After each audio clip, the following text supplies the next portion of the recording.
ఇప్పుడే రాజ్యసభ సభ్యులు వేమిరెడ్డి ప్రభాకర్ రెడ్డి గారు దంపతులు వైసీపీకి పార్టీకి ప్రాథమిక సభ్యత్వానికి రాజ్యసభ మెంబర్షిప్కి రాజీనామా చేస్తున్నట్టు చూసాం. నాకు అర్థమైంది ఏంటంటే వేమిరెడ్డి ప్రభాకర్ రెడ్డి 10 రూపాయలు దానాలు చేసేవాడు, దాన ధర్మాలు చేసేవాడు, 10 మందికి సహాయం చేసేవాడు.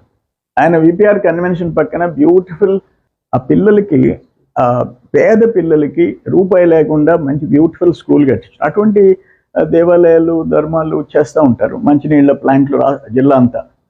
అటువంటి వ్యక్తి కూడా అనేమి కుట్రలు కుతంత్రాలు పొలిటీషియన్ కాదు. వైసీపీలో ఏమని లేకపోయినాడంటే ఆ పార్టీ పోకడు ఎట్టుంది.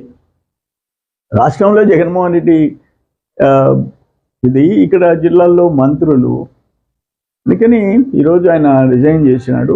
అటువంటి మంచి వ్యక్తులు ఇద్దరు దంపతులు తెలుగుదేశంలోకి రావాలని అందరం కలిసి ఇప్పుడున్న రాష్ట్ర పరిస్థితులు రాష్ట్రాన్ని పునర్నిర్మాణం చేసుకోవాలా, తెలుగుదేశం జనసేన అధికారంలోకి రావాలా, ఇవన్నీ దృష్టిలో పెట్టుకొని తెలుగుదేశంలోకి చేరాలని చెప్పి మనస్ఫూర్తిగా హృదయపూర్వకంగా ఆహ్వానిస్తున్నాం.